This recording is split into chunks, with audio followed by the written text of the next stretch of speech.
Hello दोस्तों, नमस्ते, राम राम। मैं हूं अमित चौधरी। स्वागत है आपके अपने YouTube channel Amit sir GK में। तो आप सभी को पता होगी सीटेट के एग्जाम में हर वो टॉपिक पूछे जा रहे हैं जो मैं अपनी टॉप 60 के क्वेश्चनों में दे रहा हूं, वहीं से क्वेश्चन उठा है मोस्टली। ठीक है, उन्हीं टॉपिकों से। कल का एग्जाम देख लो, उससे पहले का एग्जाम देख लो, और जो मैंने एनालिसिस करवा रखे हैं एग्जाम के सीटेट के एसएसटी को लेकर के, उसमें देख सकते हो आप। और अब जो 7 तारीख तक जितने भी सीटेट के पेपर के अंतर्गत एसएसटी में पूछे जाने वाले, चाहे ज्योग्राफी हो, हिस्ट्री हो, सिविक्स हो, इन तीनों सब्जेक्टों को प्रॉपर टॉपिक करवाऊंगा, जिनसे 101% टॉपिक में से क्वेश्चन आएगा ही आएगा। ठीक है, तो इंपोर्टेंट क्लास इसलिए हो जाती है आप सभी भाइयों के लिए। ठीक है, तो शुरू करते हैं अपनी क्लास को, ज्यादा देर नहीं करते, सीधा क्लास पर चलते हैं इंपोर्टेंट क्वेश्चनों के साथ। तो आपके सामने फर्स्ट है, आंदोलन के बारे में इतना क्वेश्चन पूछा गया है कल। ठीक है, और जो पुस्तकें हैं उनके लेखक कौन है, इससे रिलेटेड, अनुच्छेदों से रिलेटेड क्वेश्चन आ रहे हैं, संविधान से रिलेटेड आ रहे हैं क्वेश्चन। इंपोर्टेंट क्वेश्चन है कल के मैं एनालिसिस जो किया है। ठीक है, हालांकि दिया नहीं पर, लेकिन जो एनालिसिस जो मैंने पढ़े हैं, लेकिन कहीं से जो मेरे को मेरे भाइयों ने, बहनों, जिसने भी मेरे पास मैसेज किए पर्सनली, तो उन सभी ने बताया हुआ है। तो आपके सामने इंपोर्टेंट है, फर्स्ट क्वेश्चन आपके सामने है, ध्यानपूर्वक समझेंगे, प्रॉपर तरीके से चलेंगे। ठीक है, टॉप 60 एमसीक्यू करवाएंगे, आपके कितने हैं, कितने सही हैं, वो इन कमेंट मुझे बताना। ठीक है, तो भूदान आंदोलन किसने प्रारंभ किया था? महात्मा गांधी, जयप्रकाश नारायण, विनोबा भावे, राम मनोहर लोहिया। आप सभी को पता होगी विनोबा भावे, यहाँ पर भावे जी राइट आंसर हो जाएगा। लेकिन कब किया? 1895 में। कहां पर किया? महाराष्ट्र में मेरे भाई। ये सभी चीजें इंपोर्टेंट है, एक्यूरेट सन आपसे पूछ सकता है एग्जामिनर। ठीक है, नेक्स्ट क्वेश्चन पर चलो। नेक्स्ट है कि बंगाल की जो एसाइटिक सोसाइटी थी 1784 में स्थापित किसके प्रवर्तक में थी? ये हुई थी, जो लॉन्च की गई थी, मतलब बनाई गई थी, इसके प्रवर्तक कौन थे? तो वारेन हेस्टिंग, या फिर सर विलियम जोन्स, या फिर जेम्स मैकनेटॉस, या जेम्स प्रिंसवे। तो यहाँ पर राइट आंसर हो जाता है भाई उस समय का वाइस राय कह लो, गवर्नर जनरल करो। ठीक है, इंपोर्टेंट है सर विलियमसन। ठीक है, इंपोर्टेंट है, ये चीजें पूछी जा रही हैं सीधी सीधी। ठीक है, तो इंपोर्टेंट क्वेश्चन है, यहां से क्वेश्चन सीधा पूछ सकता है। और गवर्नर जनरल कहां करता है? वो बंगाल का था, ये आपको पता होना चाहिए। आनंद मठ के लेखक कौन है? आनंद मठ के लेखक रविंद्रनाथ टैगोर। बहुत से लेखक आ रहे हैं रविंद्रनाथ टैगोर, लेकिन इसका राइट आंसर हो जाता है मेरे भाई बंकिम चंद्र चटर्जी। इंपोर्टेंट है, आनंद मठ के रचयिता या फिर लेखक बंकिम चंद्र चटर्जी हैं। नेक्स्ट क्वेश्चन चलो। लाइफ डिवाइन पूछी जा सकती है, किसकी पुस्तक है? महात्मा गांधी जी की, रविंद्रनाथ टैगोर जी की, राधा कृष्ण, या अरविंद घोष। तो D is the right answer हो जाता है। अरविंद घोष लाइफ डिवाइन की पुस्तक है, पुस्तक के लेखक है, सॉरी। ठीक है मेरे भाई, चलो नेक्स्ट क्वेश्चन। नेक्स्ट क्वेश्चन आपके सामने है, प्रथम भारतीय नोबेल पुरस्कार विजेता थे? आप सभी को पता होगी रविंद्रनाथ टैगोर, तो ठीक है। 1913 भी ठीक है, लेकिन कौन सी पुस्तक है? गीतांजलि। इंपोर्टेंट क्वेश्चन है, ये प्रथम व्यक्ति थे भारत के। ठीक है मेरे भाई, इंपोर्टेंट क्वेश्चन है, सभी चीजें एक दूसरे से रिलेट करके मैं बता रहा हूं अपने भाइयों को। और नेक्स्ट क्वेश्चन पर चलते हैं। हमारा राष्ट्रीय गीत वंदे भारत कहां से संकलित है? चित्रा, गोदान, डाकघर, आनंद मठ। तो जो राष्ट्रीय गीत है वंदे मातरम, वो कहां से लिया गया है? ये चित्रा, गोदान, डाकघर, आनंद मठ। राइट आंसर डी हो जाता है, सिंपल है। तो वंदे मातरम की बात करता है, आनंद मठ यहाँ पर राइट आंसर हो जाता है। ठीक है, भारत का राष्ट्रीय पंचांग पूछे जाएंगे, किस संवत पर आधारित है? विक्रम संवत, कली संवत, शक संवत, इनमें से कोई नहीं। तो सिंपल आंसर है भाई शक संवत इज द राइट आंसर हो जाता है। यहाँ पर शक संवत से लिया गया है, उस पर ही आधारित है ये। ठीक है, नेक्स्ट क्वेश्चन। दिल्ली में केंद्रीय सचिवालय के जो उत्तरी और दक्षिणी खंडों को वास्तुविद कौन था? ये इंपोर्टेंट है, कौन था इसका रचयिता जो भी था? एडवर्ड लुटियंस था, या भी एंटोनी रेमंड था, रॉबर्ट रोड सेल था, या हर्बर्ट बेकर्स था? तो सिंपल आंसर है ए, राइट आंसर हो जाता है एडवर्ड लुटियंस। केंद्रीय सचिवालय के उत्तरी और दक्षिण खंडों का वास्तुविद था, ये इंपोर्टेंट है। Next question. निम्नलिखित में से कौन सी कीर्ति रविंद्रनाथ टैगोर की नहीं है? देखो इंपोर्टेंट है, रविंद्रनाथ टैगोर आप सभी को पता होगी। चित्रा बिल्कुल है, कपाल कुंडल नहीं है, लेकिन द कोड डांसर भी है, और चित्रगंधा भी है। तो बी यहाँ पर राइट आंसर हो जाता है मेरे भाई। इंपोर्टेंट है, इनकी कुछ और भी कीर्तियां, रचना, जो पुस्तकें हैं, उन सभी को आप याद कर लेना, क्या पता इनसे ही क्वेश्चन उठा ले। ठीक है, नेक्स्ट क्वेश्चन। भारत की शासन व्यवस्था में पहली बार प्रतिनिधि एवं लोकप्रिय तत्व को समाविष्ट करने का प्रयास किस माध्यम से किया गया था? पहली बार किया गया था प्रतिनिधि और लोकप्रिय तत्व का? तो 1861 भारत परिषद अधिनियम, 1892 का भारत परिषद अधिनियम, या फिर 1909 या फिर 1919? तो सिंपल आंसर है 1892 का भारतीय परिषद के अंतर्गत पहली बार प्रतिनिधि और लोकप्रिय तत्वों को समाविष्ट करने के प्रयास के माध्यम से, मतलब इस कानून के, इस अधिनियम के माध्यम से किया गया था। आप सभी को पता होगी इस चीज के बारे में। ठीक है, नेक्स्ट क्वेश्चन पर चलते हैं सीधा। किस गवर्नर के कार्यकाल के दौरान 1921 में कलकत्ता में विक्टोरिया मेमोरियल हॉल का निर्माण पूरा किया? किसके द्वारा? तो इंपोर्टेंट, एल्गिन है, कर्जन है, मिंटो है, रीडिंग? सिंपल है, 1921 में कौन था? Lord reading. सिंपल आंसर है D is the right answer हो जाता है।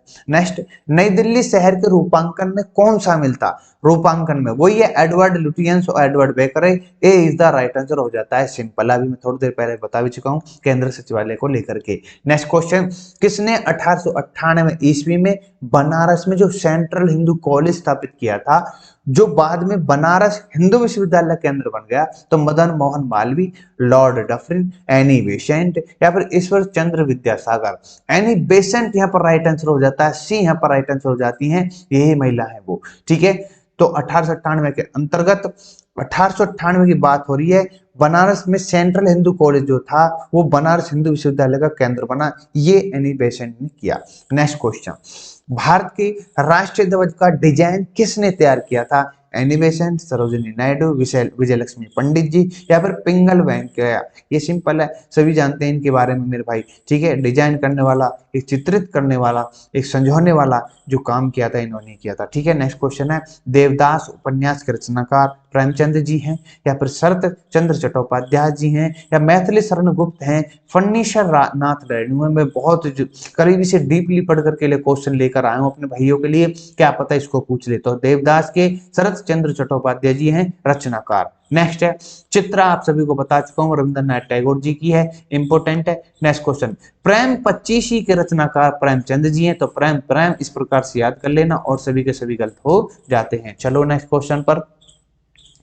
नेक्स्ट क्वेश्चन आपके सामने है, शोधित पाषाण के रचयिता, जिसे हंगरी स्टोन के रचयिता कौन है? जयशंकर प्रसाद जी, या शरत चंद्र चटर्जी, रविंद्रनाथ टैगोर जी, या फिर प्रेमचंद? तो सिंपल है, इसके भी रविंद्रनाथ टैगोर जी हैं। इंपोर्टेंट क्वेश्चन है, क्या पता ये क्वेश्चन पूछ ले, आपने पढ़ा भी नहीं होगा तो मैं बता रहा हूँ। नेक्स्ट क्वेश्चन, विश्व इतिहास की झलक ग्लिम्पसेस ऑफ वर्ल्ड हिस्ट्री के रचयिता कौन है? जवाहरलाल नेहरू हैं, महात्मा गांधी है, लिलियो टाल्टा है, इनमें से कोई नहीं। देखो इंपोर्टेंट क्वेश्चन है, विश्व इतिहास की झलक के रचयिता है, सिंपल है, जवाहरलाल नेहरू जी। ठीक है, नेक्स्ट क्वेश्चन।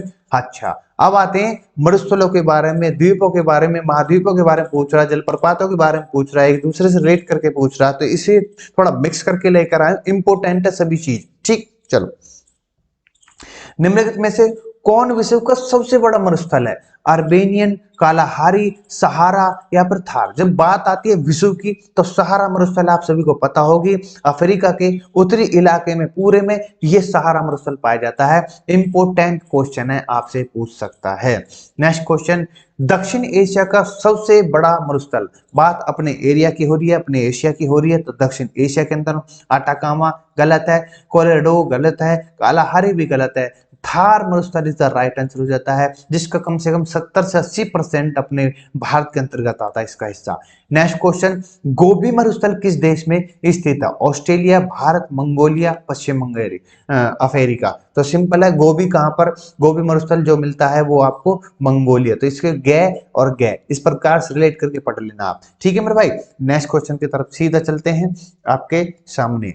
निम्नलिखित में से कौन मरुस्थल नहीं है? देखो, निम्न से कौन मरुस्थल नहीं है? थार है, थार बताओ। चलो, कालाहारी है, या फिर सहारा है, या फिर गोबी है? सहारा भी है, गोबी है, कालाहारी भी है, लेकिन थार नहीं है। थार क्या चीज है, इन कमेंट मुझे बताओ।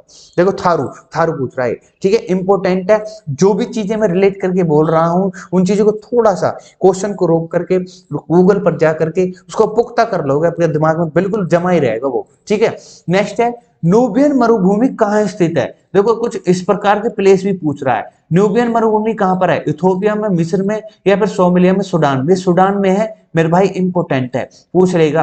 अल गजीरा भी आपके सूडान में है, हाँ सॉरी सूडान में है मेरे भाई। अल गजीरा इंपोर्टेंट है, रेगिस्तान है, ये पर कहाँ पर है? ये पर सूडान के अंतर्गत पाया जाता है। नेक्स्ट है सोनोरान मरुस्थल किस देश में है? सोनोराना ये जो है आपके मैक्सिको, ग्वाटेमाला, संयुक्त राज्य अमेरिका, होंडुरास। तो सिंपल है, ए इज द राइट आंसर हो जाता है। सोना इस प्रकार से याद कर लेना, सोना कहाँ पर? मैक्सिको। तो सिंपल है, सोने जैसा मरुस्थल कहाँ मिलता है? मैक्सिको में। इससे इस प्रकार से लेकर करके पढ़ोगे तो ही दिमाग में जल्दी से पढ़ेंगे मेरे भाई, ठीक है। हर क्वेश्चन को इस तरीके से मैं नहीं बता सकता, ठीक है, आपको थोड़ा सा कंसंट्रेट लगाना पड़ेगा इन पर, ठीक है। नेक्स्ट है पैटागोनिया मरुभूमि किस देश में है? अर्जेंटीना, बोस्निया, सूडान या Somalia. Argentina is the right answer हो जाता है मेरे भाई। टे टे ऐसे याद कर लो, टे इसमें आ रहा, टे इसमें आ रहा, सिंपल। नेक्स्ट है सेचुरा मरुभूमि Peru, Chile, Argentina, Brazil. Sechura आप सर्च करना, इन कमेंट मुझे बताना, ठीक है। नेक्स्ट है टकला मकान मरुस्थल किस देश में पाया जाता है? कजाकिस्तान, तुर्कमेनिस्तान, उज्बेकिस्तान, चीन। तो चीन में पाया जाता है, ये भी आपको पता होना चाहिए। मंगोलिया में गोबी है, चीन में टकला, ठीक है। ये पूछ सकता है आपसे क्वेश्चन, ठीक है। नेक्स्ट क्वेश्चन पर चलते हैं। देखो बहुत जल्दी जल्दी चल रहा हूं मैं, क्योंकि आपको जल्दी से जल्दी कंटेंट मुझे देना है क्वेश्चनों के थ्रू कि किस टॉपिक को कहां से किस प्रकार से क्वेश्चन उठा सकता है, ठीक है मेरे भाई। काफी हद तक हम आगे पहुंच चुके हैं। और नेक्स्ट है, अब थोड़ा जलप्रपातों की बात कर लेते हैं। विश्व का सबसे ऊंचा जलप्रपात है वयोमा, या फिर स्टैनली, या फिर एंजिल, या नियाग्रा। सबसे पता है एंजिल जो पर्वत है वो सबसे विश्व का सबसे ऊंचा जलप्रपात है, इंपोर्टेंट है। विश्व का सबसे ऊंचा जलप्रपात किस देश में स्थित है? अब जो एंजिला जलप्रपात है वो वेनेजुएला में है, कनाडा में, न्यूजीलैंड में, नॉर्वे में। सिंपल है, वेनेजुएला यहाँ पर राइट आंसर हो जाता है, दे भी रखा है, ठीक है। नेक्स्ट, एंजिल जलप्रपात किस नदी पर स्थित है? ये क्वेश्चन पूछ सकता है। अमेजन पर, ओरोनोको में, कोरिन में, पराना। तो सिंपल आंसर है एंजिल जलप्रपात जो है कैरोनी नदी है उस पर स्थित है मेरे भाई, ठीक है। इंपोर्टेंट है, सी इज द राइट आंसर हो जाता है। नेक्स्ट है बोयोमा जलप्रपात किस नदी पर है? जैम्बिजी, जेरे, नील या लुआनवा। तो जेरे यहाँ पर राइट आंसर हो जाता है, जेरे नदी के किनारे बोयोमा। तो क्या बोया जो, इस प्रकार से एक दूसरे से रिलेट करो, ठीक है, तभी नहीं तो कंफ्यूज हो जाओगे फिर आप, ठीक है। नेक्स्ट क्वेश्चन है आपके सामने, स्टेनली जलप्रपात किस नदी पर स्थित है? स्टेनली अमेजन पर है, कांगो पर है, नील पर है, या कोरोना। तो सिंपल है, स्टेनली जलप्रपात जो आपको पाया जाएगा वो आपका राइट आंसर हो जाता है कांगो, ठीक है। स्टेनली जलप्रपात, ठीक है। इंपोर्टेंट क्वेश्चन है, एक दूसरे से रिलेट करके पूछ लेता है आराम से आपको, मतलब कि जितने भी इंपोर्टेंट जलप्रपात मैं अपने भाइयों को करवा रहा हूं वो सभी के सभी इंपोर्टेंट है, ठीक है। नेक्स्ट क्वेश्चन की तरफ चलते हैं। नियाग्रा जलप्रपात किस नदी पर है? नियाग्रा कोलोराडो, मिसिसिपी, या सेंट लॉरेंस, या जेम्स। तो नियाग्रा जो है जलप्रपात सेंट लॉरेंस पर स्थित है। सेंट लॉरेंस क्या है? ये नदी है, और किस शहर के या फिर किस कैपिटल के नजदीक से होकर गुजरती है, इन कमेंट में मुझे बताओ। नेक्स्ट है विक्टोरिया जलप्रपात किस देश से संबंधित है? अमेजन से, किस नदी, सॉरी मिशोरी से, सेंट लॉरेंस, या जैम्बेजी। तो विक्टोरिया जो है जैम्बेजी इंपोर्टेंट नदी है, ये इंपोर्टेंट जलप्रपात है, एक दूसरे से रिलेट करके सुमेलित करके आपसे पूछ सकता है इन सभी को, ठीक है। नेक्स्ट है नियाग्रा जलप्रपात किन दो झीलों के मध्य स्थित है? ह्यूरन एवं ओंटारियो, या इरी एवं ह्यूरन, इरी एवं ओंटारियो, या फिर ह्यूरन एंड सुपीरियर। तो सी इरी एवं ओंटारियो जो ये इन दोनों झीलों के बीच में नियाग्रा जलप्रपात स्थित है, इंपोर्टेंट है, ठीक है मेरे भाई, भूलना मत बिल्कुल भी। नियाग्रा प्रपात ये यूएसए में स्थित है, simple D is the right answer हो जाता है। नेक्स्ट क्वेश्चन है नियाग्रा जलप्रपात किस की सीमा पर स्थित है? Switzerland and Germany, USA and Canada. ये फंसाएगा आपको, मैं सारे क्वेश्चन जो नियाग्रा जलप्रपात है बहुत इंपॉर्टेंट है, काफी पूछा गया क्वेश्चन है, तो इसके सारे क्वेश्चन में लेकर आया हूं। तो यूएसए और कनाडा की सीमाओं पर स्थित है नियाग्रा जलप्रपात, ठीक है। विश्व का सबसे बड़ा, अब आते हैं सिविक्स पर, संविधान पर, इंपोर्टेंट है, संविधान के बारे में बात कर लेते हैं। विश्व का सबसे बड़ा लिखित एवं सार्वत्रिक व्यापक संविधान किस देश का है? ब्रिटेन का, भारत का, कनाडा का, दक्षिण अफ्रीका का? तो लिखित जो है अपने भारत का है। और सबसे बड़ा किसका है, इन कमेंट मुझे बताना, ठीक है। लिखित के रूप में मैं अपने भाइयों को बता चुका हूँ। नेक्स्ट है, भारतीय संविधान कैसा है? कठोर है, लचीला है, न ही कठोर न ही लचीला है, असंत कठोर है या फिर असंत लचीला है? तो सिंपल है, D is the right answer हो जाता है, असंत कठोर है, असंत लचीला है। नेक्स्ट है, भारत का संविधान किस प्रकार का है? नम्य, अनम्य, नम्य और अनम्य है? तो सिंपल है, नम्य और अनम्य दोनों प्रकार का हमारा संविधान है। हमारे जो जो हमारा भारत का संविधान है वो, ठीक है। नेक्स्ट है, भारत के संविधान में भारत को माना गया है एक अर्धसंघ, एक स्वतंत्र राज्यों का एक संघ, या फिर राज्यों का एक यूनियन, या इनमें से कोई नहीं। भारत के संविधान में भारत को माना गया है तो राज्यों का एक यूनियन माना गया, सभी को पता है आपको, तो इंपोर्टेंट है, ठीक है। नेक्स्ट है, देखो क्वेश्चन किस प्रकार से पूछेगा आपसे, इस उसी टफ से टफ क्वेश्चन लेकर आए, क्योंकि जिस प्रकार से लेट होते जा रहे हैं पेपर, और मतलब तारीखें बढ़ रही हैं, डेट बढ़ रही हैं, ठीक है, हर रोज एक लेवल चल रहा है क्वेश्चन एसएसटी के अंतर्गत भी, ठीक है। भारत एक धर्मनिरपेक्ष देश है, इसका तात्पर्य क्या है? सभी नागरिक कानून के सामने समान है, या फिर उसका राज्य स्तर पर कोई धर्म नहीं है, या फिर सभी वयस्कों को चुनाव में मत देने का अधिकार है, सभी नागरिकों को भाषण देने का स्वतंत्रता। देखो क्या बात कर रहा है, भारत एक धर्मनिरपेक्ष देश है, इसका तात्पर्य हुआ मेरे भाई उसका राज्य स्तर पर कोई धर्म नहीं है। ये यहाँ पर राइट आंसर हो जाता है, इसका तात्पर्य यही है, ठीक है, पी। नेक्स्ट है, निम्नलिखित कथनों में से कौन सा सही है? भारतीय संविधान अध्यक्षात्मक है, भारत एक नाममात्र एक राजतंत्र है, दोनों गलत है। भारत एक कुलीन तंत्र है, ये भी गलत है। तो लास्ट है, भारत एक संसदात्मक प्रजातंत्र है, डी यहाँ पर राइट आंसर हो जाता है। नेक्स्ट क्वेश्चन पर तरफ चलते हैं मेरे भाई। नेक्स्ट क्वेश्चन ये रहा आपके सामने, देखो आराम से, जितने भी प्यार से हम अपने क्वेश्चनों को करेंगे, जितने भी आराम से समझेंगे, आपको हर क्वेश्चन को एक बार में पढ़ना है, एक बार में ऑप्शन पढ़ने भी, ज्यादा टाइम भी ना है, और एक बार में पढ़ लोगे समझ जाओगे तो टाइम भी खर्च कम होगा और क्वेश्चन भी हो जाएगा, ठीक है। भारतीय संविधान के संबंध में कौन सा कथन सही है? यह एक मौलिक संविधान है, यह दूसरे देशों के संविधान से प्रभावित है, यह दूसरे देशों के संविधान की बिल्कुल नकल है, या फिर उपरोक्त में से कोई सा भी नहीं है, गलत है सभी।